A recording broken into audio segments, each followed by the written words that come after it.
had a terrific meeting. We discussed a lot of things. As you know, I had an excellent phone call with President Putin that lasted for over 2 hours. We discussed a lot of points, and I do think we're getting a lot closer, maybe very close. The President and I just spoke to the European leaders. They were President Emmanuel Macron of France, President Alexander Stubb of the Republic of Finland, President Karol Nawrocki of the Republic of Poland, Prime Minister Jonas Gahr Store of the Kingdom of Norway, Prime Minister Giorgia Meloni of the Italian Republic, Prime Minister Keir Starmer of the United Kingdom of Britain and Northern Ireland, Chancellor Friedrich Merz, the Federal Republic of Germany, Secretary General Mark Rutte, the North Atlantic Treaty Organization, NATO, President Ursula von der Leyen of the European Commission. We spoke to all of those great leaders. They're all great leaders. And we had a great talk with them after we were completed. We thought it was appropriate to speak with them. And our meeting was excellent. We covered, somebody would say 95%. I don't know what percent, but we have made a lot of progress on ending that war, which is really certainly the most deadly war since World War II, probably the biggest war since World War II. And I want to thank Steve Witkoff, who's here, and I'd like to thank Jared, who's here someplace. Thank you, Jared. And thank you, Steve. What a great job you've done. Jared Kushner, Steve Witkoff, and Marco Rubio is here. Thank you, Marco. And Pete Hegseth is here. Those two people are doing an unbelievable job. And the 4 people on this one are doing, I don't think anybody could do it. And we'll see if it gets done, but it's very close, certainly. Nobody would even have a chance of getting it to where it is right now. Nobody would have thought that was possible. So I just want to say we've done very well. We've had discussions on just about every subject, and that includes with President Putin before. And we went into great detail, and we likewise went into great detail today. And it was an honor to have you at Mar-a-Lago and have lunch. I hope you enjoyed the food. Your people enjoyed the food, I can tell you that. You're big, strong people. Your general over there looks like central casting. I want to also, by the way, speaking of generals, we have a great general, General Raisin Kane, who is here someplace. Thank you, General. Thank you very much. He's great. So, Mr. President, maybe you want to say a few words, Yeah. and then we'll speak over the next couple of weeks. We'll speak probably quite a bit, but we'll speak tomorrow. Thank you very much. Appreciate it. Thank you so much, Mr. President. Thank you. Thank you for everything. Dear colleagues, first of all, I would like to thank President Trump for a great meeting at this amazing place in his home in Mar-a-Lago. And we had a really great discussions on all the topics, and we appreciate the progress that was made by American and Ukrainian teams in these recent weeks. Special thanks to Steve Witkoff and Jared Kushner, and thank you for their engagement and full commitment, and also to our team, and first of all to Rustem Umerov and General Gnatov, and to all our teams. And we discussed all the aspects of the peace framework, which includes, and we have great achievements, 20-point peace plan, 90% agreed, and U.S. Ukraine security guarantees 100% agreed. U.S. Europe Ukraine security guarantees almost agreed. Military dimension 100% agreed. Prosperity plan being finalized, and we also discussed the sequencing of the following actions. And we agree that security guarantees is a key milestone in achieving lasting peace, and our teams will continue working on all aspects. We also had a joint productive call with European leaders, like President Trump said already, and a lot of leaders, including NATO and the EU. And we agreed that our teams will meet in upcoming weeks to finalize all discussed matters, and we agreed with President Trump that he will host us, and maybe in Washington, European leaders and Ukrainian delegation, yes, in January. And Ukraine is ready for peace. And once again, would like to thank President Trump for a warm welcome and substantial discussion. Thank you, Mr. President. Thank you very much. Thank you so much, Mr. President. Any questions, please? We've heard some digits from President Zelenskyy, 90%, 100%. The U.S. Ukraine security guarantees, what number are we at right now? Well, I think look, you can say 95%, but I don't like to say percentages. I just think we're doing very well. We could be very close. There are one or two very thorny issues, very tough issues, but I think we're doing very well. We made a lot of progress today, but really we've made it over the last month. This is not a one-day process deal. This is very complicated stuff, but I think when the president says 95, I think, could be close to 95%. Yeah, please, behind you. Mr. President, have you agreed on the so-called free trade zone on Donbass? How to separate the sites? How to make the separation line? Who will be responsible? The word for agreed that? is too strong. I would say not agreed, but we're getting closer to an agreement on that, and that's a big issue. Certainly, that's one of the big issues, and I think we're closer than we were. Probably it's unresolved, but it's getting a lot closer. That's a very tough issue, but one that I think will get resolved. Yeah, please. Mr. President, we are receiving some mixed signals coming from Moscow, even after you spoke with President Putin.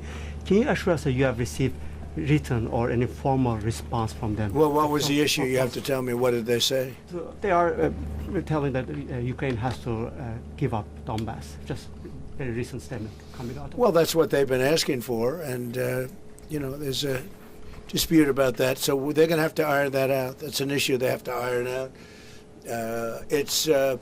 But I think it's moving in the right direction. If they reject or delay the solution or peace agreement that you try to achieve, If something doesn't happen, you mean if something doesn't happen? Yeah, go ahead. May I ask? No, go ahead. You were going to finish your will question. there be any step that the United States be prepared? Well, to we'll take? see. Look, we'll see. But I don't want to talk about that because I think we're getting pretty close. Yes, please. May I ask the President of Ukraine Please. about territorial question? Mr. President, what is your take on Donbas status? Are you prepared to see it as a free economic or demilitarized zone? No, we spoke about 20 points plan, and I'm happy that really our teams very close to results, and I agree with President Trump that our teams worked not one day and not one week, more than 1 month, beginning from Geneva, then 2 meetings in Miami, then we had Berlin, and now we have Mar-a-Lago. So this is a very difficult question. You know our position, so it's we have to respect our law and our people. We respect the territory which we control, and of course our attitude is very clear. That's why President Trump said this is a very tough question, and of course we have with Russians different positions on it. And have you discussed referenda about? When we speak about referendum, we spoke that it's one of the key. We can have referendum on any kind of points of this plan. I said that we can use referendum like for the plan, or we cannot use referendum. It's one of the key. We can use this possibility of parliament to vote according to the law or to have referendum. Doesn't matter. This referendum, if the plan will be very difficult for our society, very difficult, of course our society has to choose and has to vote, because it's their land, the land not of one person, it's the land of our nation for a lot of generations. They'll probably have to get their plan approved by Parliament or by referendum of the people. You would think that they want, I know they had a poll that it's 91% in favor of ending this war, so they want to end it like everybody wants. Russia wants it ended, everybody wants it ended, and we want it ended. I want it ended because I don't want to see so many people dying. We're losing massive numbers of people, the biggest by far since World War II. So we want to see it ended, absolutely. President Yes. Trump, you said at the top that you plan to speak again tomorrow. Is that correct? I might. It depends on what happens tomorrow. If there's an additional something to add, otherwise there's no reason to. We're in the process. Jared and Steve are working very hard to get something done, and if there's something that comes up, I'd speak, but otherwise I don't think there's any reason to. In your mind, sir, what are the thorniest issues still unresolved after the? Well, I think the land you're talking about, some of that land has been taken. Some of that land is maybe up for grabs, but it may be taken over the next period of a number of months, and you're better off making a deal now. Look, let me tell you, they have been very brave. They fought very hard and continue to fight very hard. and do tremendous damage. But Russia would like to see it end, and Ukraine would like to see it. And I think it's time to end. And a lot of very brave people, a lot of people that are dead right now, unfortunately, because I've said, and nobody's disputed it, that if the election weren't rigged and stolen, 2020, you wouldn't have had this war. It would have never happened. And it didn't happen for 4 years. Never was even thought to happen. And I spoke with President Putin. I got along with him very well, despite the Russia hoax, which was a total hoax. He used to say, what is going on over there? But it was a total hoax, as he knew and as I knew.